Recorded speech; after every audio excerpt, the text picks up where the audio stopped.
This is the Clutch Picks Betting Podcast, presented by ClutchPoints, powered by DraftKings. Like, follow, and subscribe. Rate us, review us. That's on Apple, Spotify, and of course YouTube. My name is Sheldon Alexander, and I'm joined by sports betting professional and creator of The Window, Mr. Matt Russell, who you can find said window on Substack and wherever you get your podcasts. Mr. Matt Russell. Super wild card weekend. You survived. I survived. We survived. Really? We're here for the divisional round. But how are you feeling? How have you recovered from a very super wild card weekend?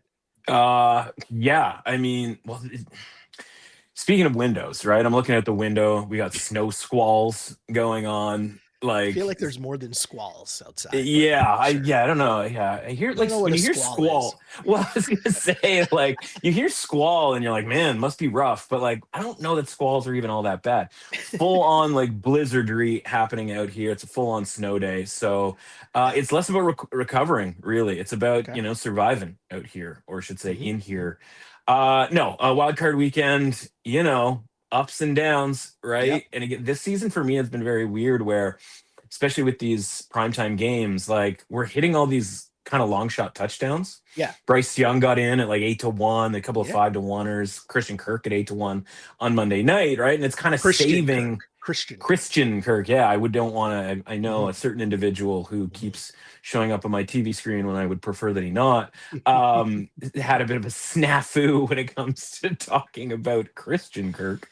But yeah, so these little moments of exhilaration are happening through the game where you're like, yeah, like 8-1 shot on this touchdown, 5-1 shot on this touchdown. And then the game goes on and, you got the Jags, for example, against the Bills, who, probably should have won that game. And, you go and you get Josh Allen and you go like, yeah, that was part of what we thought was potentially going to happen there, right? And so you just kind of run out of time, you run out of plays, you run out of good plays in some of these games where the side doesn't end up getting home. But then you sort of tally it up and you go like, all right, wasn't so bad after all, because, some of these 5-1, 8-1s during over the course of the weekend can add up and kind of save you in a lot of, certain mistakes that you might make along the way. And then, of course, you end the week with the Texans eventually winning relatively comfortably, though that certainly wasn't the case for 3 quarters. And, anytime, whether it's a Monday night or Sunday night or whatever, when you finish the weekend and you finish with a winner, you feel a lot better, right? And it kind of doesn't really matter. It's like everything is just, what have you done for me lately? What has happened most recently? So looking forward to divisional weekend. I think the other thing with wildcard weekend is most of the time you come out of wildcard weekend, and we'll talk about that with the context of these 4 games. But you come out of wildcard weekend, you're going, oh, like X team is a lot better than maybe I thought they were, because after all, they were only sort of a wildcard team. I feel like for a lot, if not all of these teams, you come out of this wild card weekend and they're like, they won, but you're also like, ugh, like, I don't know if that is what we were hoping from that team, right? And so like, we'll get into it, of course, but like, yeah, so maybe more questions than answers with the teams that won. And you also have some wildcard teams that like had some moral victories, right? Like Carolina with a moral victory. So you go like, yeah, I actually feel better relative to how I felt about Carolina, and they're not even playing anymore. So you go, oh, okay, well, guess we'll have to save that for next season. Yeah, they're having a great time in Cancun right now, right? The vibes are high for them in Cancun, right? Yeah. They're feeling good. They're good. Like, yeah. We lost 10 games, but like we feel great about our lives. So for the folks who might be new here, here's what we do on this podcast. I'm going to give you a pick to each and every game that's on the sched, and then Matt comes in with the information and education on where the line was, where it is, where it could be going into kickoff. For people who might not be familiar, Matt does the market ratings and evaluations on each team, and that's how we try to spit out and discuss these games relative to the market. I then come out on the other side with a much more informed pick. I try to play the role of the viewer. And sometimes Matt convinced me to change my pick, and other times I foolishly don't listen. But that's a joke. That's a show. That's the bit. I always say my goal is to win more than I lose. And despite the fact that, last week finished 3-3, which, I mean, of course, we'll take it. Sure. A 142, 131, and 5 record on the entire season. And the funny thing about last week is, I mean, we'll get to this game, obviously, but I was against my San Francisco 49ers, and I did this whole spiel about how I didn't believe that they had a chance to win, which is still, and everyone accused me of like reverse jinxing and I'm like, no, I really didn't think so, but no, for sure. We will discuss that. We will discuss that. But of course, we go chronologically here, the order in which you will see the games in the playoffs. So that means we start on Saturday with the Buffalo Bills at the Denver Broncos. And this line, there's been some movement here, so I'll need you to talk me through that. But essentially a pick'em game here. Denver -1.5. The Bills, or should I say Josh Allen, did the thing where he put the team on his back and won. But really though, the Jags had the game. They never really committed to the run. I was so mad watching that game because it's like we all knew what the game plan was. And we all knew who not to trust. And I know Trevor Lawrence played all right, but they had a drive late in that game where they took the lead, like before Josh Allen won the game. And Trevor Lawrence made the plays, but he looked very shaky throwing to like wide open dudes. It's like he almost was like tripping over himself before like standing upright and making the pass to the wide open dude. Like he almost still fumbled it all the way. Like it was just a weird game to watch. But that's just me being sour grapes here. So as I try to put that aside and look forward to this game here, Josh Allen again, I mean, the scenario is kind of the same. You're going up against a defense that is pretty good. And I would argue, much like I did last week, that the Jags were just better than the Bills. It's just Josh Allen. And I'm going to argue this week the Broncos are just better than the Bills. Like it's me, Josh Allen. It is kind of similar scenarios. Yeah. But maybe I'm trusting Sean Payton more here. I'm on the Broncos in this game. Give me them 1.5 points here, or pick 'em game, however you want to lay it. I'm on the Broncos, and I'm trusting in the fact that Sean Payton has been in enough playoff games that you try to run the ball control, keep Josh Allen off the field, and that will be the key to success here. And the wild card is Bo Nix, obviously, but if I'm out here trying to predict what Bo Nix is going to do, I don't know. That's a whole other podcast somewhere. But I'm on the Broncos here. What say you, my friend? Yeah, it's funny. I probably like Bo Nix more than most, and I probably dislike Sean Payton more than most. But the thing is, you have to jam those two together because they're essentially one and the same as far as functionality of the Broncos offense. And so you just kind of go like, I'm about where everybody else is. It's just that like to me, it's less referential to concern about Nix and more about like, are we sure Sean Payton knows what he's doing at the end of some of these games, right? Where it's right, where it's just like, man, I feel like you could close this game out, and you are, as you like to say, doing too much in that effort. And just going back to last week's game, right? Because beyond, obviously it was last week's game, and what we most recently saw, and et cetera, and the Broncos didn't even play, so it's our only sort of frame of reference in the immediacy. It's the exact same betting market, right, as you referenced, where the Bills opened -1.5 last week. And then again this week, right? Road favorites of -1.5. And so when you and I talk about market ratings, right, it's because as somebody who is, fundamentally understands things from a numerical perspective, right? Like we like just to assign numbers to things, right? I want to know whether this team is being valued at a certain number and like what the deal is with that. And so we talked, I think last week we talked about it, but we've certainly talked about it before, this cluster of AFC teams that have been obviously a surprise because there's no Bengals, Ravens, or Chiefs. All of these surprise AFC teams have all been kind of lingering around what we call sort of 63 out of 100, right? Which is like, you're a playoff team, but we're not going to like make you cover spreads at the level of like a Super Bowl favorite. Right. We've talked about how the number one power rated team is the Rams. They're up in like the mid 70s. So none of these AFC teams, we're talking about the Texans, we're talking about the Jaguars, we're talking about the Patriots, and we're talking about the Broncos. Now, one of those teams had to be the number one seed.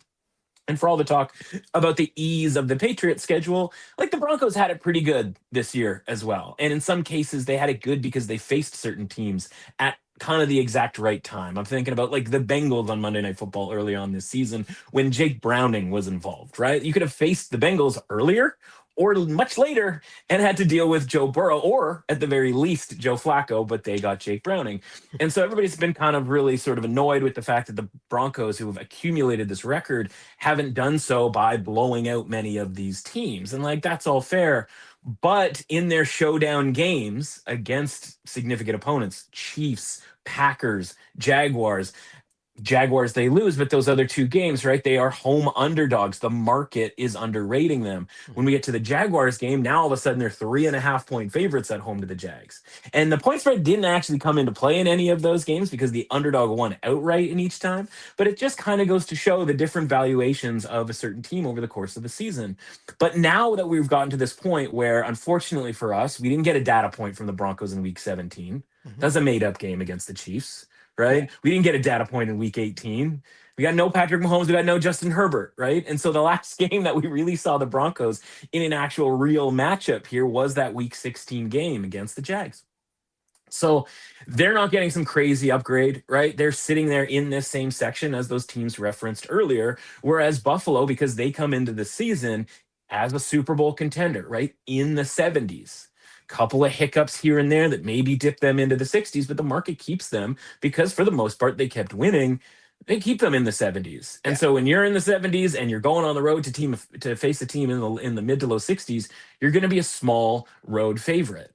Well, we all look at that and we go, well, I think the Jags are the better team, but Josh Allen. And so over the course of the week, right, the slow drip to the point where the Jags ended up the 2-point favorite in that game. I think that was around to pick 'em on Thursday when you and I spoke. Well, guess where we are right now, right? Where you can get the Broncos minus 115 on the money line. It's as close as you can get to a pick 'em without actually being a pick 'em. We'll see come Saturday. Like, will the Broncos be 2-point favorites? Wouldn't surprise me in the least. And so the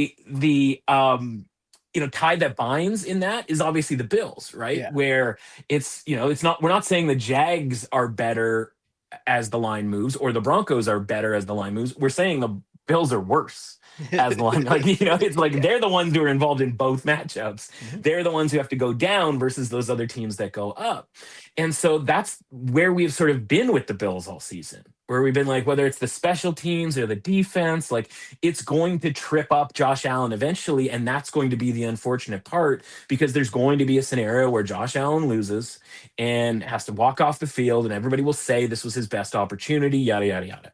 And it's not his best opportunity. I would make the case that being, having the lead in Kansas City with 15 seconds left, retrospectively, would be your best opportunity. And I would say it's not his last either, right? I would also say a drop pass by Stephon Diggs might also have been the best opportunity. Pretty good opportunity, right? But yeah, story for another day.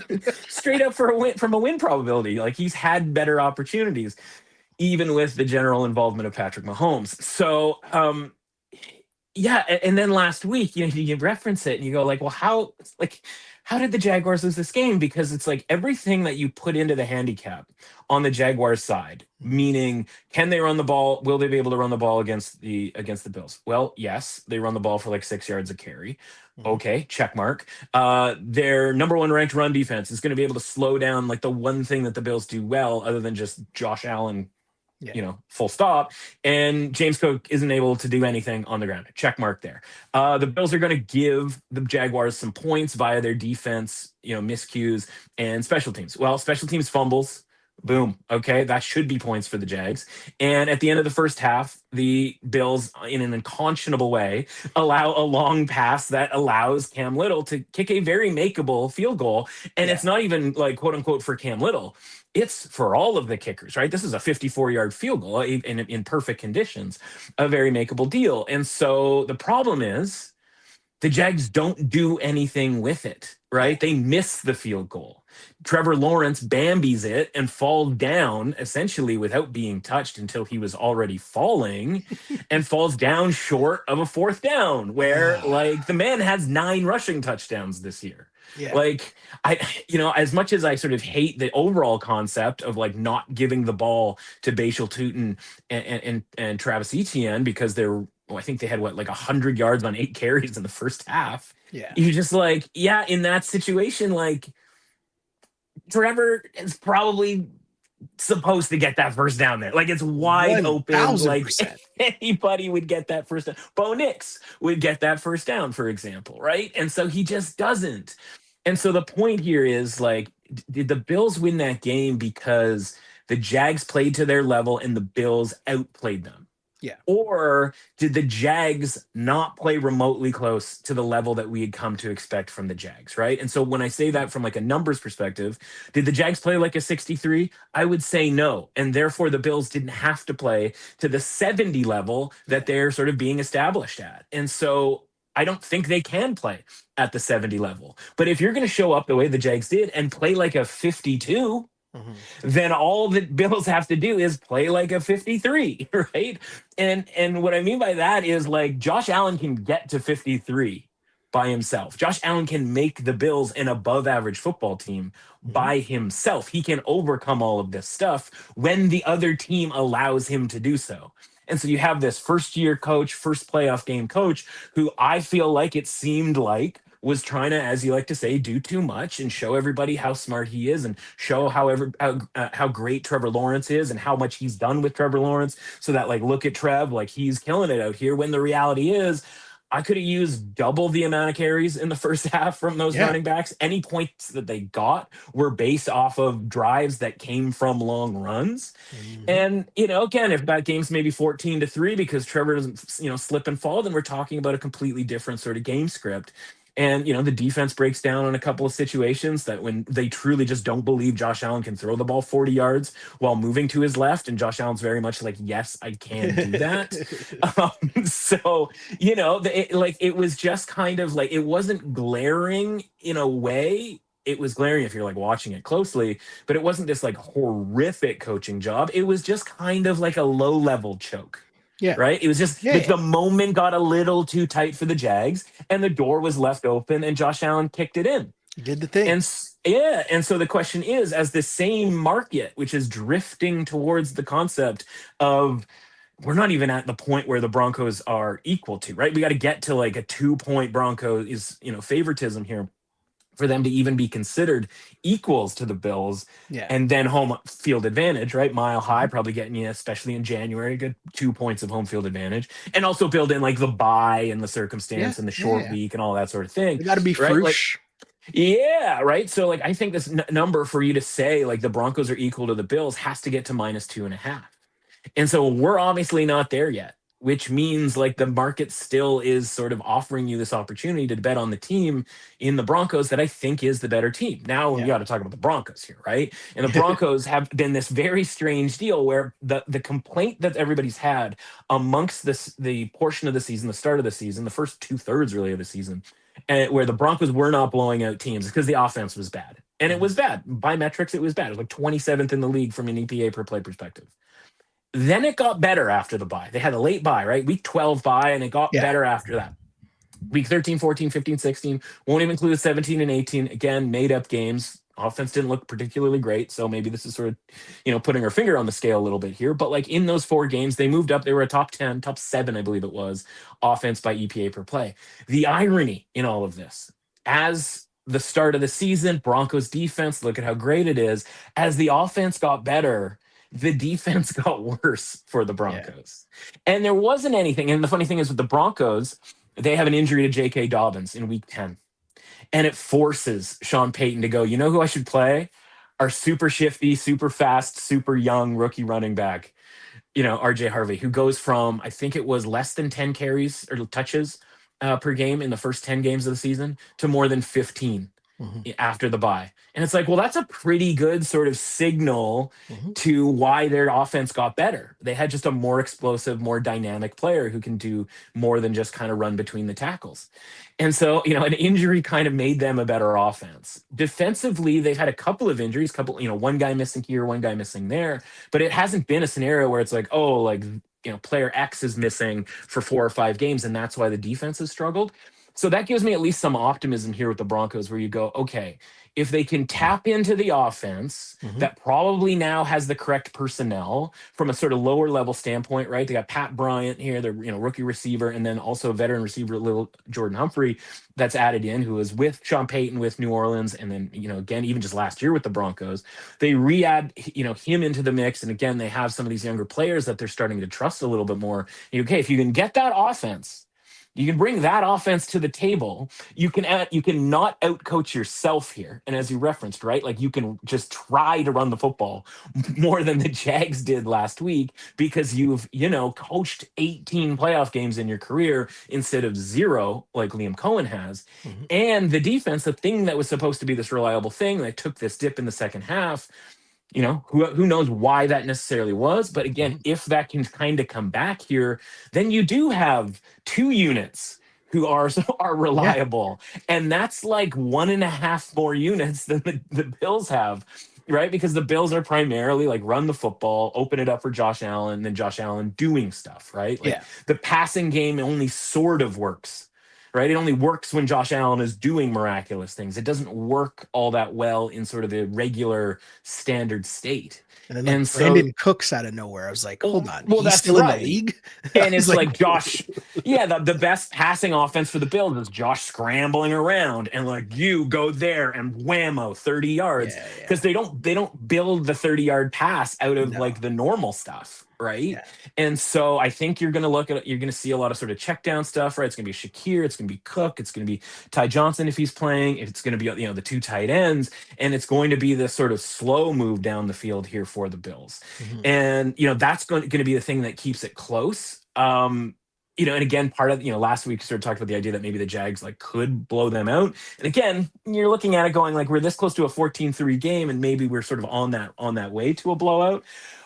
I just trust the Broncos to be able to sort of be a little bit more ready than the Jaguars were last week. Yeah. Right. And then obviously like the Bills element of like, man, like we're playing on a short week here. We got beat up pretty good. We're running Josh the superhero out there. Good. Yeah. Yeah. Right. And so obviously, I think he's going to make it through this game, but when the the injury list is, head, shoulder, knees, and toes, it's like, I don't really know how much is left there that isn't on the injury report. So I think we're in for a good game, right? The Broncos always, good, bad, or indifferent, always make it probably closer than it needs to be, or certainly feels that way sometimes. Because like Sean Payton does try to do too much, whether that's early in the game or late in the game. And it's like, I like to think he was sitting there watching that game. Maybe the best thing that happened with regards to them having a bye is that it was as simple as just like turning the game on, watching it, and just being like gobsmacked that the Jaguars didn't beat the Bills that day and going like, let's just not do all the dumb stuff that the Jaguars did, or like, let's execute better than the Jaguars did. And so, hopefully for the Broncos, that's the case here. But in these showdown games, right, all season long, people have been anti-Broncos, but you're starting to see the market drift towards the Broncos in this game. And as long as you don't have to lay points with the Broncos, you're just getting a pick 'em type deal. It's really not all that different than the game against the Packers or a game against the Chiefs, where it's like they can win these, they're going to play close games against whoever they play. That's what they do. But they win a lot of them, right? And so, again, like that's kind of the deal that comes along with the Broncos. It's like, it's going to be ugly, but they're probably going to win. Yeah, sticking to my guns and trusting the defense here. And also like the way even that game ended for Buffalo, where it's like you have the ball with a minute left at like the 5.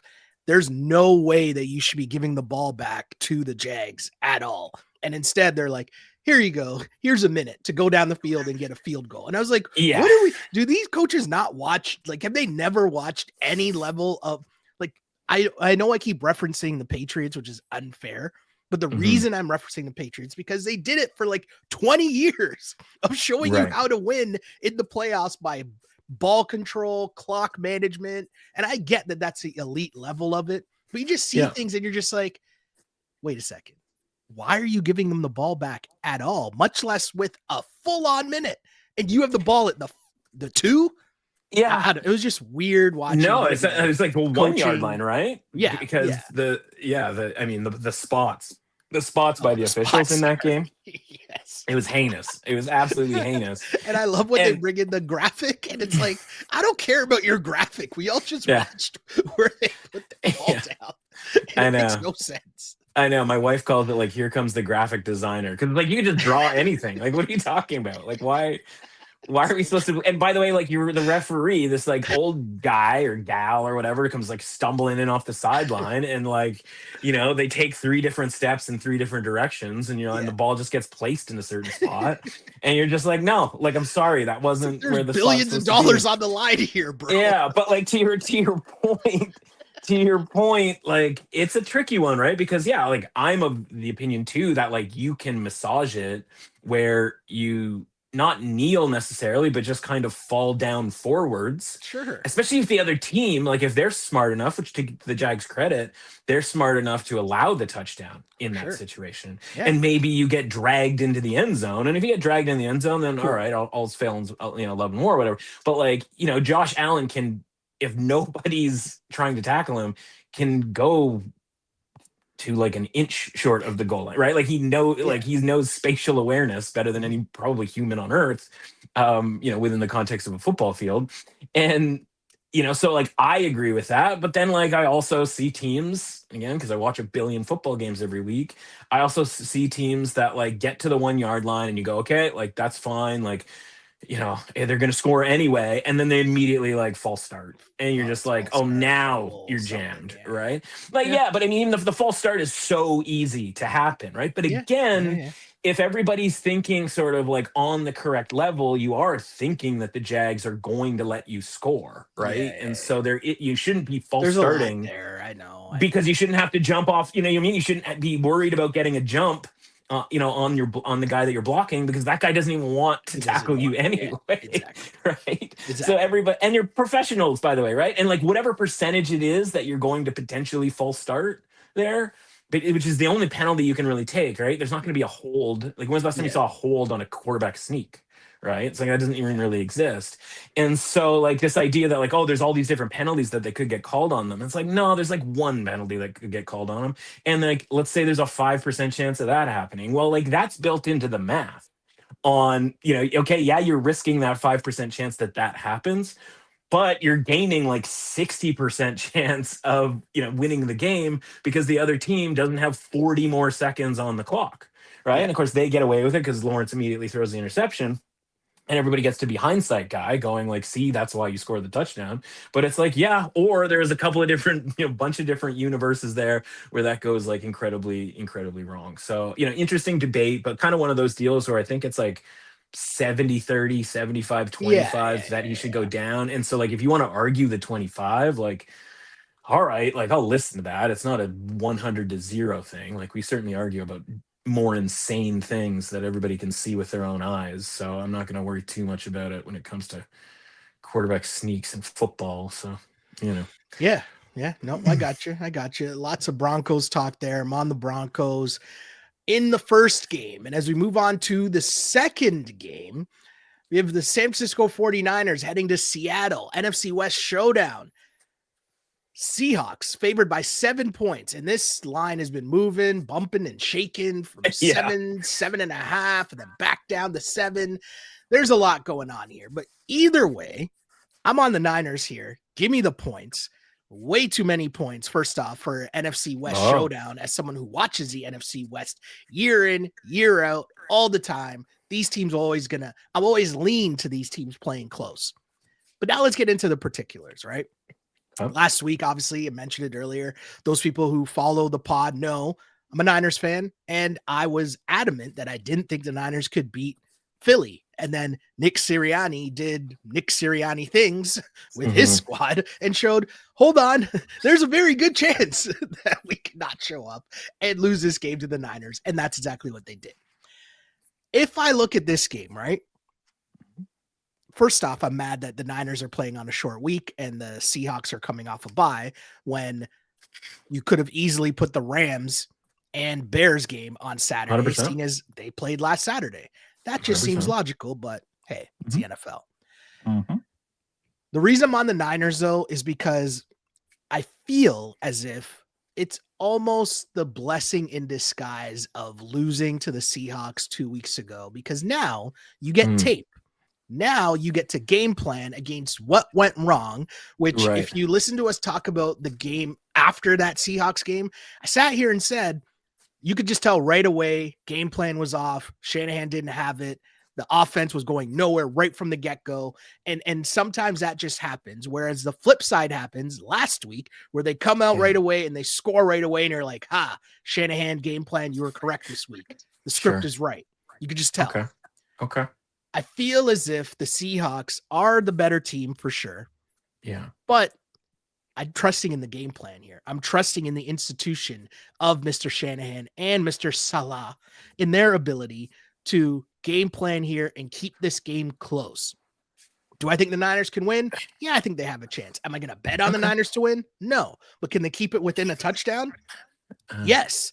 And the reason I think that, again, is the offense will be a lot better than the last time we saw the Niners offense against Seattle. And I also think the veteran linebackers that they have in place might do a better job than Tatum Bethune did in the last game that the Niners played against the Seahawks, in which, we talked about it. There are a lot of broken tackles and missed plays that, like, you were within inches of like making some big plays that could have swung that game, and it just didn't happen.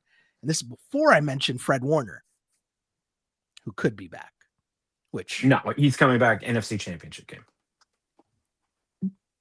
Okay. We're weak early on the Fred Warner. If you want to crush my feelings right now, give me I'm sorry. I just didn't want to mislead anybody. I just didn't want to mislead. And I also, listen, and again, like, everything in life is self-serving, right? So part of it is like, I need to sort of quelch that because I'm on the other side on this. That's fair. Okay, so let's talk about just like the basics, right? The like point spread. So last time we watched as like the game slowly drifted away from a point spread perspective, right? -2.5 was the closing line for Seattle on the road against San Francisco. And like, you watch that game, and if like you had to make a line for the game, say they said, you know what, the balls were deflated, we got to play this game over the very next day. We're going to play it on Sunday night. It's going to be a doubleheader. It's going to be electric. What would you make the line for Seattle at San Francisco? Would you stick with -2.5? Or was like the performance in that game enough for you to bump Seattle up, right? For sure. And like, that's, you can say yes or no, but like, that's largely a rhetorical thing for the audience, right? Where they can think for themselves and go like, yeah, you know what? Like, I watched that game. It was Saturday night, big game, And like, the whole game, all everybody was talking about was, I can't believe this game is even this close. Yeah. Right. Because it's a 7.5 minute, 8-minute drive to start for Seattle. They get no points because they go for it on 4th down from like weirdly far away. They had, I believe, didn't they have a false start on like on the goal line? Right. Yeah. So like, it's another example. Like, all it takes is a false start to like jam you up when you're sitting there on the 1-yard line.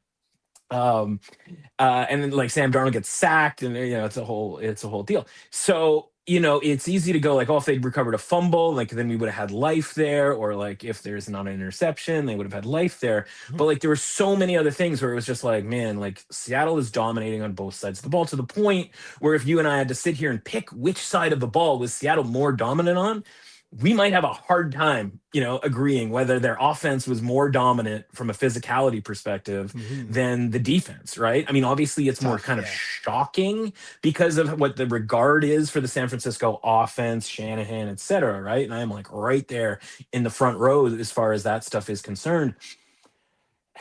But the problem is, because the offense was just, hey, let's hand the ball off to both of our guys here. I think it was like 171 yards on 33 carries. Yeah. I don't know, like, what's the tape? Like, what was the trickery? Like, what was the tape going to tell you, right? If it was this deal where it's like, oh man, they kept hitting it with crossing patterns, or like this play kept working, and it's like, well, or like they kept Sam Darnold like out of, Sam Darnold's territory, where it's like, let's just not have Sam Darnold out here doing too much. And so I guess my problem with that is, it wasn't just, hey, bad day, like, our run defense wasn't very good, because the very next week, last week, speaking of like the Jags-Bills game, how did the Jags lose that game? How did the Eagles lose that game? Let's go through the checklist, right?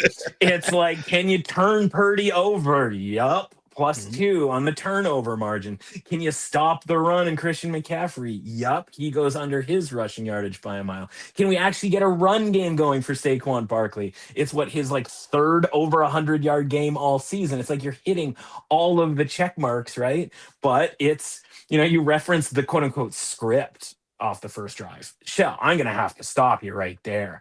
If the script said Demarcus Robinson cooks Quinyon Mitchell for 60-yard gain, like listen, I would, as they say, like when they're talking about like even Hollywood wouldn't accept that script. Hollywood would not accept that script because here's what I'll say though. Here's what I'll say. I'm not saying that the play, like it's necessarily, hey, this is exactly what we're going to do. I'm just saying, right. A lot of times what we see from Shanahan is you think we're not going to do this, so we're going to do that. And like, you wouldn't think they're going to throw to DeMarcus. Like, you're not going to think he caught him by surprise. Yeah. And honestly, I don't hate it. Right. Like he then catches the touchdown on Quinyon Mitchell too. Yeah. And then like the Eagles go like, all right, whatever adjustments need to be made or whatever. Or it's just like, Quinyon Mitchell really thought he was going to have a quiet day if it was Demarcus Robinson on the other side. Yes. And so like kudos to the 49ers. Like they get that play, they get the trick play touchdown, and then they get a drive that was literally Kyle Juszczyk and McCaffrey like as the receivers on the drive, right? Just like check it down to others. Yeah, and he's just like, yeah, I mean there's 3 touchdowns. Yeah, he made the one play to Jennings, yeah. Yeah, and it's just like there's 3 touchdowns there, like just kind of by and large out of thin air. And saw Dan Orlovsky like breaking down the trick play, and he's like, well, they set it up like 2 plays earlier by like running the sort of a quasi, and it's like, yeah, or Reed Blankenship was in a perfect position to like just follow, I don't know, like the best player on the team, maybe the league, to cover him and make sure, and allow, hey, Jalen Carter, like you've got this under control. With regards to going to try to tackle Juwan Jennings if he takes off. Like, it just didn't make any sense. But, like, that was the Eagles season this year. Just nonsensical foolishness from guys who are, by and large, everybody agrees, like, really good players, right? Yeah. And that, includes A.J. Brown drop balls and, God knows whatever's going on with Jalen Hurts, just an inability to run at this point in his career, et cetera, et cetera. And so the 49ers, like, they play essentially the same as they did against Seattle. They just got away with it. And, the week before the Seattle game, right? Like we're talking about this vaunted offense because they're going up and down the field on Chicago.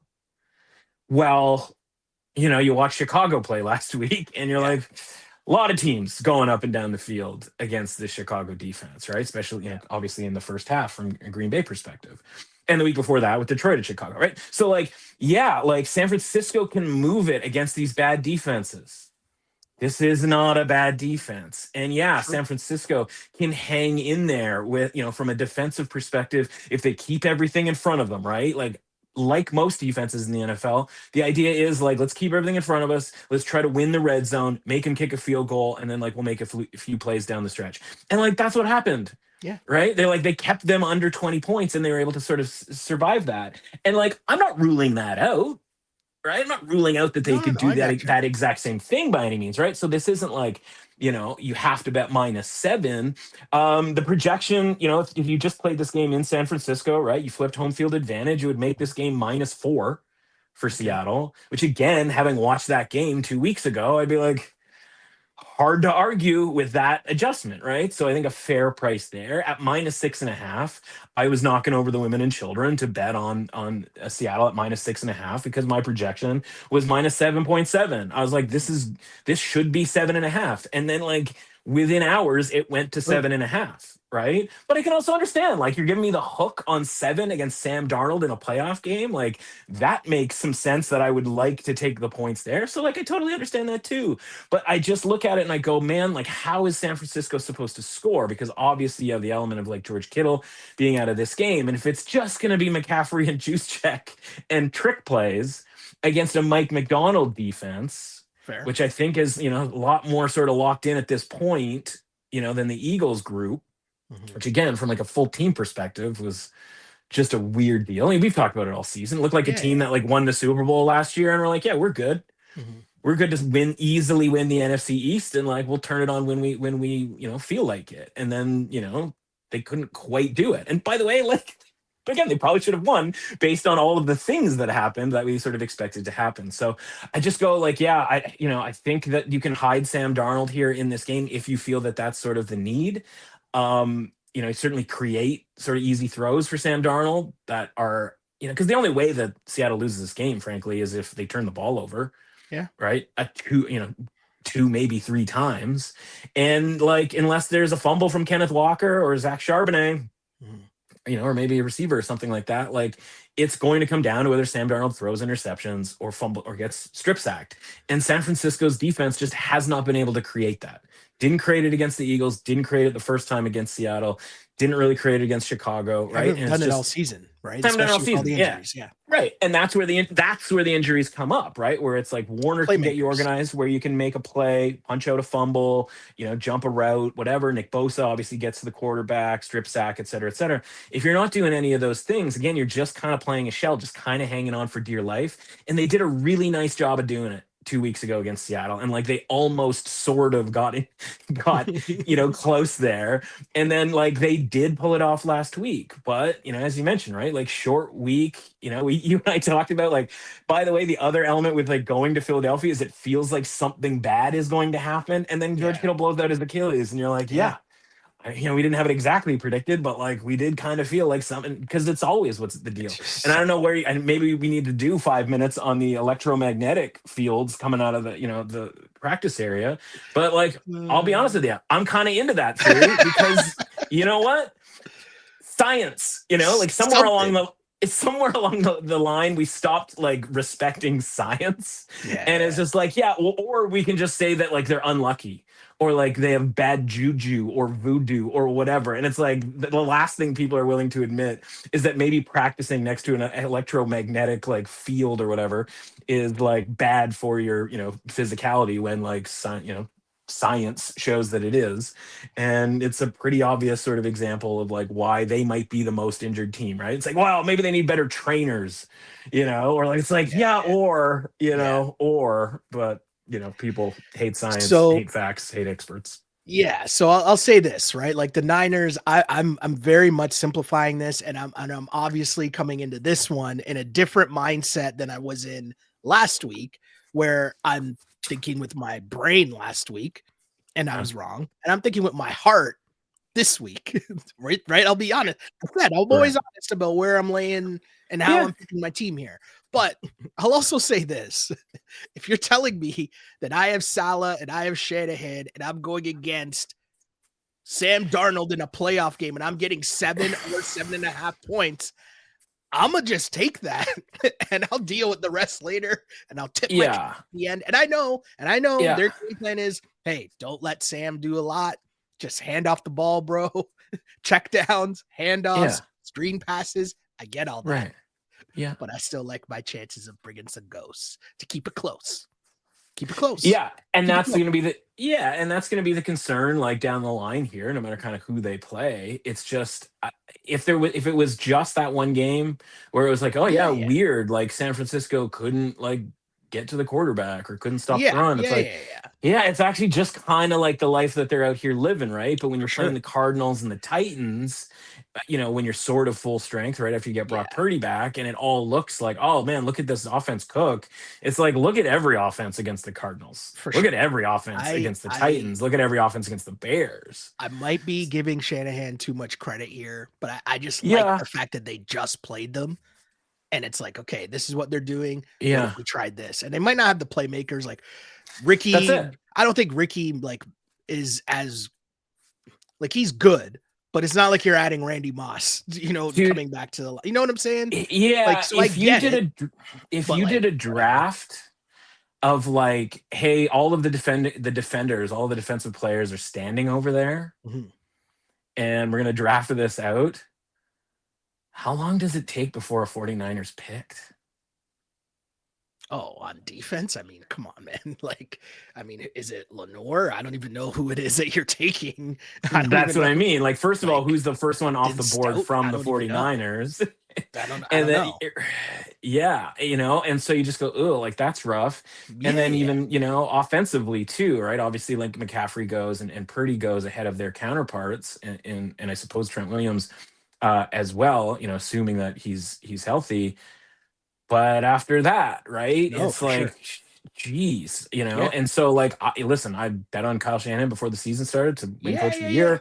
I'm infuriated, as we talked about off air, Hold on. about I'm like gonna stop you people here. Do you know what this now is? coming in on that. The voodoo of the Josh Allen, Patrick Mahomes. That's all I'm doing right now with Shanahan. Okay. Yeah, I'm being yeah, honest. yeah, I'm not giving people a rhyme or reason or saying like, hey, this makes sense. I'm yeah. voodoo magicking Kyle Shanahan here to give us one last hope and keep this game close. That's it. I'll bet That's on where I'm Jake at. Con just to score a touchdown. Like, I'll No, do it. in all You know what I seriousness, I mean? was literally going to say that. In all Yeah. seriousness, he's not like amazing, and obviously he's not No. George Kittle, but they do catch you off guard every once in a while when Kittle's out, and then they're like, "Oh no, Yeah. we're just going to feed this guy down the field." So I do like that as a anytime touchdown, by the way. There you go. But yeah, here we go. San Fran +7. Hopefully 7.5. And if it's 7.5, just know that I'm taking the 7.5. I'm saying that on the pod right now. There are some 7.5s out there. You can take 7.5. I like that. It's because you think it won't matter. I like it. We move on. It's just me cheering for my Niners, okay? I'm allowed to root with my heart after watching that game and dealing with all the damn Eagles fans last week. Oh, jeez. Anyways. Oh, jeez. Texans at the Patriots. Patriots at home and laying 3 points. Give me the Texans here +3. And this is because betting on defense, I got to follow my own, playbook, my own rules here. And when I think we're looking at an outstanding defense in the playoffs, I'm a roll with that outstanding defense in the playoffs, especially when we could be talking about a weather game here. And so life might be difficult for both offenses, both quarterbacks here. I just think listen, I spent the whole season riding the Patriots and riding the Patriots offense. And this is where it comes in. Okay, who have they played? Who have they played against? How good are the other teams here? Because this is just a weight class in terms of defensive matchups that I feel like the Texans are bringing to the table. The only thing that makes me nervous is obviously watching CJ Stroud. Holy smokes. That's where I'm at here. I'm on the Houston. I'm on the Texans. Give me the points. I'm going to take that defense. Yeah. But CJ Stroud, man. Talk about, can we simplify and hide him like we're hiding Sam Darnold? Yeah. Can we do that? Can we do that? Is that possible? Where's problem, the playbook? The problem with doing that is like if you did, you're losing out on the good parts of CJ Stroud. I know. Which is like being able to throw the ball like accurately, like down the field and make the throw that he made, there was like a 35-yard or whatever to like, I think it was Kirk as well. After it was a full-on Sam Darnold's like seeing ghost situation, right? And again, I was on the Texans. I don't love CJ Stroud. He is by no means my boy in any sort of form or fashion. Going all the way back to like the college days at Ohio State, and like because you're an Ohio State quarterback, like people will throw your name in there for the Heisman, but it's like, are you seeing the players that are around him? Like, this is not what that is. And that's very much been the case this season, where it's like a pretty decent, like offensive weaponry roster, right? They keep drafting wide receivers for him. Yeah. Like Aaron Rodgers in Green Bay is sitting around going like, why can't I get like, this many wide receivers drafted for me? It's funny, right? Because you watch that game and listen, I was the first one to be like, this dude just isn't it. I think he got just kind of caught up in the idea of TJ Watt and the idea of like the Steelers are coming and the only way that this is going to go badly is if you get strip sacked, and in a way that kind of manifested itself where it was like, and then like you wait too long and you just get strip sacked. And, especially if they contain you within the pocket, because he didn't have any rushing yards, right? He never was able to actually get out and run. Not that that's like a big part of his game, but like he'll do it from time to time. And so, it just felt like he was way too kind of worried about everything going on around him. I don't think he has to have that same worry. You and I talked about it last week with regards to the Patriots, like pass rush. And unfortunately, the Chargers were so wildly underprepared for that game. And of course, offensive coordinator Greg Roman gets gets the boot, a couple of days later. To me, that was so much from an offensive perspective, like the Chargers just not having a plan. Yeah. And like it was like you would look and you'd watch that game, you watch like Herbert getting sacked or pressured or whatever, and I would look and be like, all right, who is he supposed to throw it to?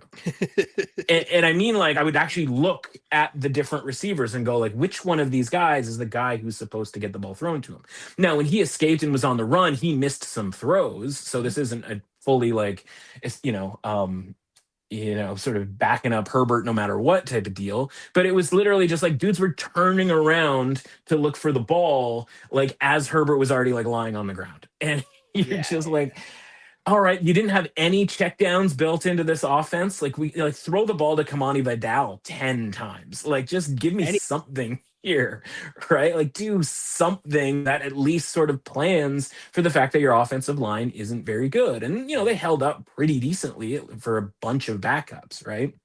So the problem for the Patriots is like, again, you can give the defense of the Patriots credit all you want. As you and I talk about, like in the year 2026, you got to be able to score a touchdown. Everybody scores a touchdown. Like, go up and down the field, right? Like we just talked about 3 completely manufactured touchdowns for the 49ers against the Eagles defense on the road. And everyone knows they got McCaffrey and you got to cover McCaffrey. Right. And it's just, it's like, yeah, okay, they schemed up a trick play. They, got a big, play out of Robinson. They put the juice check game plan into the mix. It's like, yeah, they managed 3 touchdowns. And you go up and down the line, right? Like every other team managed touchdowns, and in some cases against pretty good defenses, except for the Steelers, I suppose. And so I just go, the Chargers sitting there and it's 3-3 towards the end of the half, the no call on Herbert getting like whacked in the face.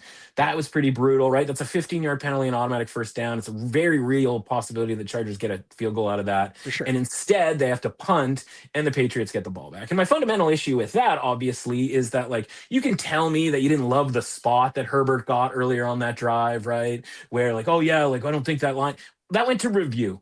And people looked at it and they still said, yeah, like he did break the plane of the first down marker, which is a subjective thing, but at least multiple people had eyes on it. The fact that we're not reviewing things that are blatantly obvious, like, karate chops to the head, it means you're relying on these officials to get it right the very first and only time that they get to see it. And so that is the problem with all of this. Like if multiple people see it and they still call it something, yeah, we might disagree with it, but at least multiple people took a look at it. Mm-hmm. So my point is like that game is 6-3 at halftime. It's 9-3 at the end of the third quarter. And you're just sitting there going like, I don't even want the Chargers to win this game. I just need a touchdown here out of the Chargers to be able to cover this point spread because the Patriots offense is doing nothing against a reasonably good Chargers defense, very much on a more of a coordination standpoint, right? Like the Chargers doing it off of coordination. Jesse Minter, hot head coaching candidate, et cetera, et cetera. You listen to Troy Aikman and Joe Buck talk about the Texans. Texans are just lining up going like, you want to get nuts? Let's get nuts. Right? It's just like even the strip sack for a touchdown. Like, I don't know if you were paying this close attention to it, but like it's a third down. Will Anderson is lined up way out to the right and he is in like sprinter stance mode. Yeah. And I'm like, I am only watching this guy on this play. I even said it out loud to my wife. I was like, look at where this guy is lined up.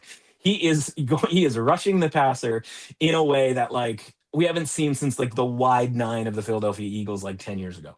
Yeah. And sure enough, right, blows by the tackle, like hits Rodgers, ball comes out, big man takes the ball, goes and scores a touchdown, right? And so like it's it's honestly like I hate to bring it back to it, but like it's kind of like the Seahawks 49ers thing where it's like good luck with the tape, but like there's nothing to look at the tape for the Texans. Yeah. Like it's just straight dudes. Bully ball. It's just dudes. And it's like you can look at the tape and watch the dudes all you want, but like like Drake May is going to have a problem here. And so he eventually gets that touchdown, which, by the way, is like 6 inches away from getting knocked away by Derwin James. Like maybe that just turns into another field goal, and none of that matters because it's 12-3, and like somehow 12 points is insurmountable for the Chargers, right? And that's my point about like how bad the Chargers were. Because if the Patriots had the metrics that like the Broncos had at the start of the year, the Texans had throughout the season, the Seattle Seahawks have, a couple other teams, you'd be like, yeah, like they shut down the Chargers, real nice. But they hadn't had that. And so like maybe they had just the right game plan, or maybe the Chargers did not. And obviously the firing of the offensive coordinator would sort of more indicate to me that like they were disappointed with the plan that they had, or lack thereof, going into a playoff game. And so we can do the thing where like, oh, CJ Stroud, man, like that was grim, as if like that is going to be the result of every game that CJ Stroud plays going forward. That would be pretty foolish, I would think, right? Because I don't think anybody going into that game was thinking like, oh man, like CJ Stroud's going to turn the ball over a ton. Like we weren't talking about CJ Stroud in the same way that we're talking about Sam Darnold right now. It just so happened that like some weird snaps, right? A couple of inaccurate ones, one that he wasn't ready for, gets him into panic mode. TJ Watt's out there, Cameron Hayward's out there. It's all very kind of scary. Like, and by the way, he puts the ball on the ground and loses multiple fumbles, and they still win the game by 25 points.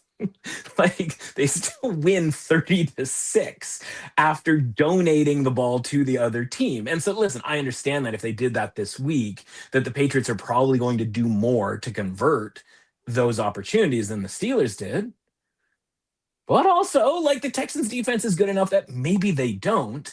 Yeah. But like if your biggest problem is like your snap to the quarterback and the quarterback's ability to catch the snap, if that's the biggest thing that you need to tighten up over the course of a week, that seems like low-hanging fruit. You can figure that out. It seems like something you can figure out, because it hadn't really been a problem at any other point over the course of the season. And so all of that is to say, as we talked about off the start, where all of these teams seemingly, you watch them play and you go, I don't know how they won, right? Bills, I don't know how they won that game. 49ers, I don't know how they won that game.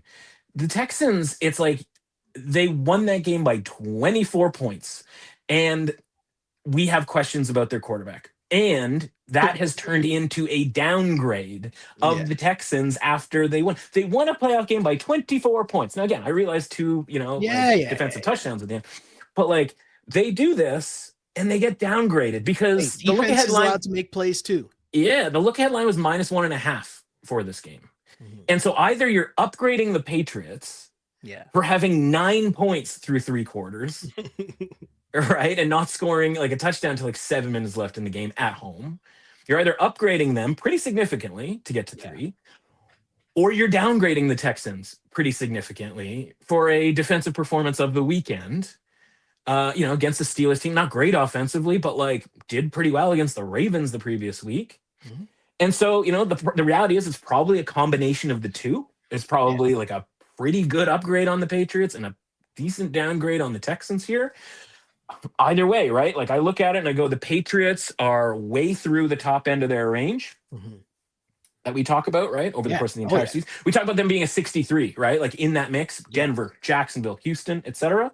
I mean, even just look at that, right? If Texans and the Patriots are both 63s, the line should be -1.5. That was the look ahead line. So since these 2 games, one of each, for each team, the Patriots are now a 69. Nice. And the Texans are now down to like into the low 60s, but again, like a modest, like, tiny bit of a downgrade, because like, again, I refuse to downgrade them more than that because a couple of snaps don't buy, right? So like there was some +3.5s out there for like -114, -115. Yeah, like hopping all over that. So looking around for those if they're still available. But +3, right? Again, it's just fundamentally from a value perspective, like the Texans defense travels. I mean, I watched a bunch of these, we were talking about, 2 teams coming up here next, watch a bunch of these games this week. And I just kind of go like, man, if you can bet on the team with the defense, I know this isn't rocket science by any stretch of the imagination, but you do have to kind of remind yourself in all of this. Yeah. Like, it's not even that like you have to bet on the team with the defense, but it's like, if you don't have a defense, I don't really want anything to do with you. And if you have the defense, like it can make up for a lot of mistakes. And some of those mistakes were pretty sort of needless and easily cleaned up for the Texans. And so, like I think there's, very real chance they win this game. Yeah, I think for me too, the thing with the Texans, it's just if your whole basis is just CJ Stroud, don't mess this up. There's a world around that, right? And especially when, there's years of watching other teams get by. Like we've seen Jimmy Garoppolo in the Super Bowl. James G. Yeah. Right? Like there's ways around this if you have a good defense. So yeah, defense wins. Defense is, I don't want to say more important because obviously you got to put points on the board, but the defense is allowed to make plays too, as we discussed with what happened last week. So let's keep it going here because we got one last game, and it's funny because this is the team with the defense. I was on the Bears. Can't lie to you. I was on the Bears. Okay. And then I reminded myself again about trusting a team with the defense or lack thereof. And the Bears, I just have a very tough time relying on the Bears to get stops against a competent offense. Now, there's a lot of things that are tough here, because, I enjoyed betting on the Rams for most of the season. 3.5 points on the road is tough. An old QB in weather is tough, right? Claims he likes it, right? A lot of years in Detroit, so yeah, he's indoors done it before. Yeah. No. I'm saying like playing road against games, Green Bay. I'm saying playing against Green Bay, Chicago. playing against Chicago. Yeah. Right. So I get it. The Bears should be able to run the ball, control the clock, and that there's a theme there where there's a scenario where the Bears dominate the line of scrimmage, run the ball, keep Stafford and Puka off the field. But their offense is their defense, the Bears, that is. I just can't trust that. I can't trust that. And if you're giving me a dude in McVay who has been here before, obviously if weather is a factor, which I think it will be, they did this last year in a game in which they almost won against Philly, which no one thought they had a chance in. And they were right there until the end in what was horrible weather. So they've done this. All in all, the 3.5 is tough, but I'm trusting the team who I think is just the better team, who I think is a better team on both sides of the ball. I think they have the advantage from the coaching standpoint as well. And really, at some point, I need to just trust Matthew Stafford and company. And I know they didn't cover last week, the 10 points against the Panthers. Yeah. And, I still think though, watching what he was able to do on that last drive and come back and win, it's like, all right, you're still there, Matthew Stafford. You're still there. Yeah. I mean, listen, it's why we keep making excuses for the Rams. Correct. Correct. Yeah. Because, listen, you talk about the defense with regards to the Rams being like a team that like quote unquote has one. And yeah, relative to the Bears, they certainly do. But like from week 10 onwards, the Rams EPA per play on defense is 19th. Okay. It's not good. This isn't the Seahawks defense. This isn't Eagles defense when they're healthy, so on and so forth, right? Even Jags defense, Texans defense, we obviously just talked about. The Vikings defense. Yeah. It's not. So yeah, like I don't think either of these teams' defense is any good. And at this point, like, put it this way, right? We just watched this game last week against Carolina. Nobody liked Carolina, right? And you and I talked about it. You're on the Rams. I was like, listen, that's all well and good. I have that same sort of opinion that the Rams are going to win this game. But the reality is, and I gave all these reasons sort of like why the Panthers or how the Panthers were rated so low, right? Yeah. And it was just like, okay. And so if we're giving the Rams the benefit of the doubt, the argument for that is that same argument where you go like, well, yeah, the Panthers weren't that bad. And the Panthers were probably around an average team that was always just kind of underrated, but they would have maybe more stinkers than we would have liked to sort of admit, and so on and so forth. And so this line doesn't downgrade the Rams for not covering that game last week and not coming particularly close. And I do kind of look at it, go like, shouldn't it though? Like, shouldn't it? Because, like, again, how many times are we going to see the Rams defense kind of get walked down the field, right? Like, again, we make all these excuses, and they were this close to losing. And, again, like, not a great performance against the Cardinals until the second half in week 18. Game they were trying to win, and it just took them way longer than we would have liked. And then a bunch of other, like, losses to the Falcons. Falcons game and the Seahawks game. And you're just like, all right, like, because we can't definitively pinpoint the hole on the Rams, and because we trust Matthew Stafford as one of the few quarterbacks in this playoff deal that's won a Super Bowl. Yeah. Maybe the only one. I haven't even really. Is he the only? Well, I guess now that Hurts is out, right? Yeah. And so, I didn't even really think about that. But like the only one, I guess, when a bunch of them are taken up by Patrick Mahomes and a retired Tom Brady, I guess it's kind of easy to not having won one. Josh Allen's just sitting there cheesed. Yeah, that's right. And so it's super easy. Like, Matthew Stafford, obviously Puka Nacua should be the offensive player of the year. And then a defense that, like, was playing really well at the start of the season, but kind of like what we were talking about with the Broncos, like, fell off and fell off, like, pretty hard over the back half of the season. And so I just, that's before we even get to the Bears, right? Which is, like, they never score in the first half unless it's against the 49ers defense. Sorry.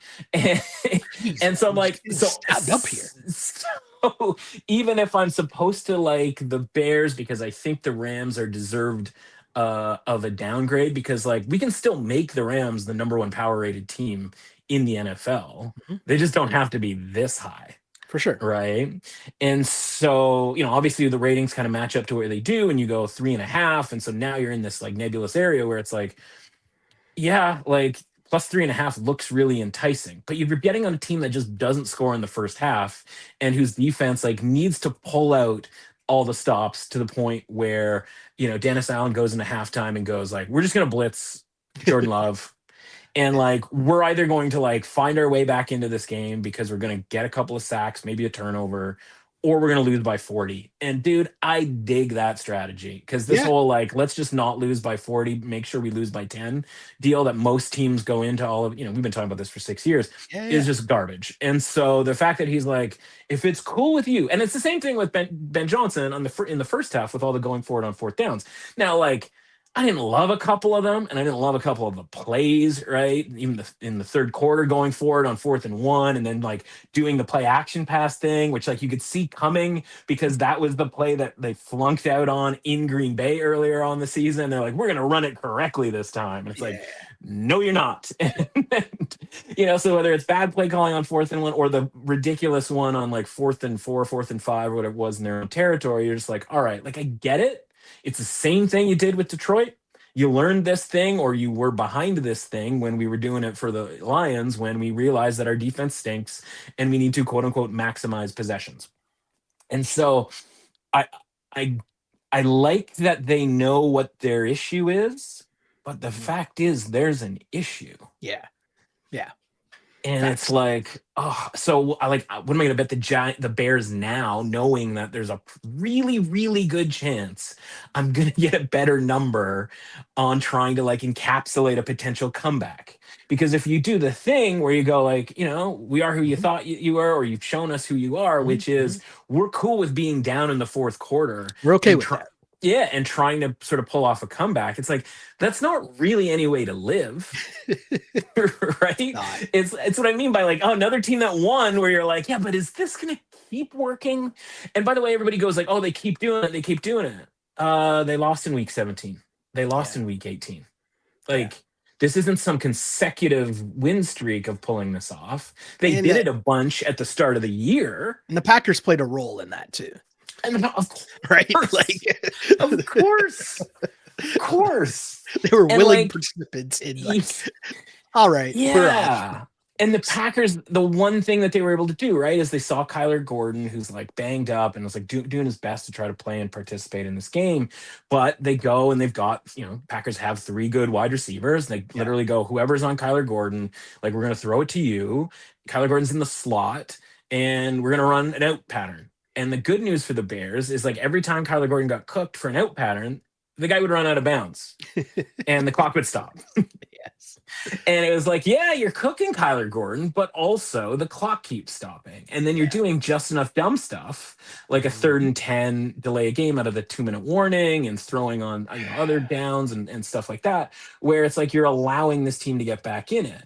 We do know that like Sean McVay is super, has a history of being super conservative in these situations. And sometimes that's to your detriment. And then sometimes you're just playing the percentages. Yeah. And you're saying like, you guys do whatever you can do to sort of, make this comeback on, but we're going to bleed the clock in a merciless type of a way. And it was one thing when it was just Kyron Williams. I got to tell you, I think Blake Corum's the better running back. I think the Rams note that he's the better running back. Yeah. And so when you have two of these guys, now you have a better chance at sort of closing out the game late. And so that plus 3.5 looks so tantalizing for the home team. Never say die. Caleb's out here making the throws, et cetera, et cetera. And listen, when it first popped at 4.5, like I grabbed some plus 4.5. I did. Yeah. But the more you sort of think about it and you're like, you're going to ask me to bet on the Bears before the game? I don't think so. And they might have trailed the 49ers early too, except for that week 17 game. They got a pick 6 on the first play. Yeah. Right? Like if that doesn't happen, the 49ers might take an early lead, and who knows sort of where that game script goes, but they got spotted a 7-point lead early. So that the back and forth nature of that game started with a Bears touchdown that their offense didn't have anything to do with. And so I don't think the Rams are as good as their market rating, suggests. But I don't want to bet on the Bears, certainly before the game. Now, listen, we get to halftime. They're down. We're getting 6.5, 7.5, something like that. Like, let's get nuts. Let's try it. Yeah, I like it. Yeah. I like it a lot. And I mean, if the divisional round can be just even 3/4 of the way as exciting as some of those games were in Super Wild Card weekend, then we are in for a treat this weekend of football for sure. And what a great time of year, because for the most part, like, obviously we have all of the primetime games throughout the whole NFL season, but sometimes you're still dealing with like crappy teams. At least in theory, now you're dealing with good teams and thus good games and good players. So like that part of the NFL, it's like just at its best. And that was so much fun last weekend. So you're hoping that it continues this weekend as well. Yes, I'm on the Rams minus 3.5 there. But, of course, between now and said football games, where can the people find you? And hold on. Also, where can the people find you to get not only your information on these NFL games, but there happens to be a big college game, or I feel we should just call the NCAA the NIL league now. But, where can people find you to discuss that game? As there's a massive game on Monday as well that people might be interested on sprinkling a little something. Yeah, the conspiratorial nature of football, right? Macro. To sort of wean us off its product at the end. Like it knows very much that we're addicted to it, where we go through the regular season, right? And like Monday Night Football ends, and then we have exactly 2 days to get juiced up. And then, by Thursday at 8 Eastern, we're like salivating for football. And, it's like, that's our regular routine, and then of course, like college football playoff comes in there and like, we're going to slide you in there Thursday nights, Friday nights, playoffs and, whatnot. And you're never going to go, more than 2 days without your football. Don't worry. And then last week, it's like, oh, there's no Monday night game. Yeah. So, okay. So we got Monday, Tuesday, and Wednesday. That's 3 days. What do we do? Whew, that's going to be rough. And then this week, a week later, we have 4 days. Oh, God. Right, we got a Monday night game, but we have nothing until Saturday. Like it's just like, it's not cold turkey. It's just a slow weaning, right? We're even the Sunday thing, right? It's like you're not getting football at 1 o'clock. You can get it at 3 o'clock on Sunday, right? You're gonna have to find something to do early on Sunday. You have to you have to shovel some snow. Anyway, to that point, right? The college football swoops in with the national championship on Monday. Really exciting matchup. And I think a lot of people look at it and go, the 10 seed against the number 1 seed against Indiana, this great story, this massive team that is like come out of nowhere, if you will, and is quote unquote destroying everyone. Well, what we have to do, and we talk about all the time with the NFL and like branding, right? Like how you just refuse to believe this team or that team can be good. College football, it is like that times a billion. Yeah. And so when Indiana blows out Alabama and they blow out Oregon, two big name modern day powerhouses, we look at it like, well, Indiana must be like the greatest thing since sliced bread, refusing to acknowledge that maybe Alabama and maybe Oregon, for as much as Oregon made the Final Four, if you will, maybe they weren't actually all that great this year. Ooh. Maybe this was something of a down year for Oregon. And as I say, in college football, you don't get eliminated in college football until you play a team that can eliminate you. I like it. And so Oregon wasn't going to get eliminated by James Madison. They weren't going to get eliminated by Texas Tech because Texas Tech has no offense. But then when they play Indiana, they find themselves against a team that can eliminate them, right? And so we used to invite 4 teams to this event, right? And if you told me that we invited the best 4 teams every year, I would tell you, Sheldon, I disagree. Because we've had scenarios. Remember, Cincinnati got invited to win the 14. Michigan State's in the 14 playoff, like so on and so forth, right? Because they have really nice regular seasons. Obviously, unbalanced scheduling can have a lot to do with that. You pull off an upset, you beat a bunch of teams that are worse than you, you find yourself in the top 4. What the 12-team playoff does hasn't meant that 12 teams or even 11 teams can win. What it means is that if you screw something up, you get a second chance. Yeah. So last year, Notre Dame and Ohio State, the finalists, were the 7th and 8th seed. Yeah. If we had done one more year of a 4-team playoff, neither Notre Dame or Ohio State. Ohio State, the best team by far, with multiple first-round and NFL draft picks, and won and covered every one of their 4 playoff games, wouldn't have even been invited. So to say that like 3 years before that or 7 years before that there wasn't a team that didn't get invited, that there just was no team that was good enough potentially to win if there were a 12-team playoff, would be pretty silly. And so Miami, if there was a 4-team playoff, would have been left out and almost got left out of a 12-team playoff. Yeah. But the reality is they are loaded with NFL prospects. They were loaded with anticipation and expectations before the season started. But they lost a couple of games during the season, and they opened up the door to get snookered by Notre Dame and the sort of greater Notre Dame industrial complex, and even though they beat Notre Dame.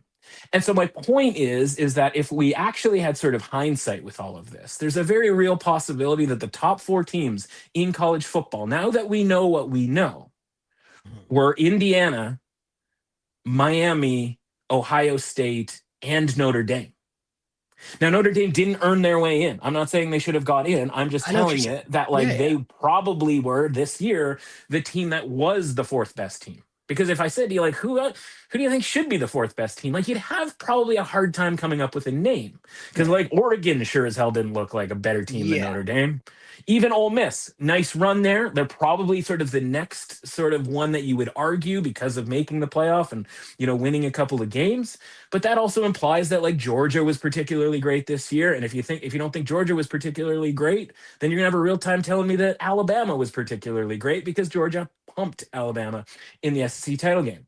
Ohio State loses close to Miami in the playoff, and Ohio State loses close to Indiana.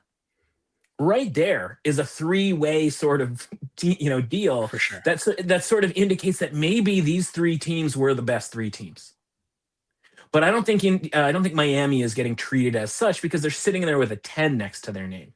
Yeah. Because they lost to SMU in overtime and they lost to Louisville on kind of a wacky Friday night back in October. And so, like Indiana has dominated these last 2 games, but I think it was against like really not that great competition. And I think Miami is going to be great competition for Monday night in the same way. And by the way, they're playing on home turf, right? Different sort of deal as far as like who's going to be in the stands. That's not like Miami was packing the stands anyway, and, for regular season games. So like I just look at this and I go, listen, I respect Indiana. I think Indiana probably wins the game. But I also don't think people sort of sit back, look at all of who beat who now that we've added all of the playoff neutral site matchups and go, you know what? The tier is probably Indiana, Ohio State, and Miami. And Notre Dame can even make an argument if they wanted to that they are sort of capable of beating any of those three teams. They just didn't get that opportunity because they blew it, right? It's of their own fault that they didn't get that opportunity. But, again, like if you were to make rankings after this week, I think those are the top four teams. Whoever wins on Monday obviously goes to number one. Whoever loses, probably number two. But, in reality, I think the tier is much closer than sort of people think because, listen, Alabama, I think, knew they were in trouble before that game started. They were blitzing early on. They're going for it on fourth down from their own territory. That's an act of a desperate team. Oregon was wildly shorthanded and have been much of the season. And a season that honestly was sort of the prelude to next season, which is where they were targeting, right? 2026 is supposed to be the year for Oregon. And they just found themselves in the semifinal, honestly, because of the route that they got, because of the college football playoff. I think Miami and Indiana are pretty damn close to each other here. And I think we're in for a really fun game on Monday night. I like it. Can't wait for sure. And if you're talking about, hey, rolling with the U, I can get down with that. I can get down with that for sure. And you're giving me a bunch of points, I can definitely get down with that. Thank you, Matt, as again for, giving the people the information they so crave. And again, remember to follow Matt at MRUS Authentic. And of course, go over to the window to get all of the information there, because we're talking about obviously the college football championship. You're talking about a week in the NFL. There's tons of props. There's tons of different bets. Lots going on there for sure as we head into this weekend. And of course, my name is Sheldon Alexander. You can find me on the app formerly known as Twitter at Shell Alexander, on Instagram at Sheldon Alexander. We got a basketball pod that's back up and running, so make sure you follow me on the socials. You can find that as well wherever you get your podcasts, as well as this one, Apple, Spotify, and YouTube. But as I always say, I used to pray for times like this to rhyme like this. This is a Clutch Picks Betting Podcast. As always, unpolished and unapologetic. Until next time, see ya.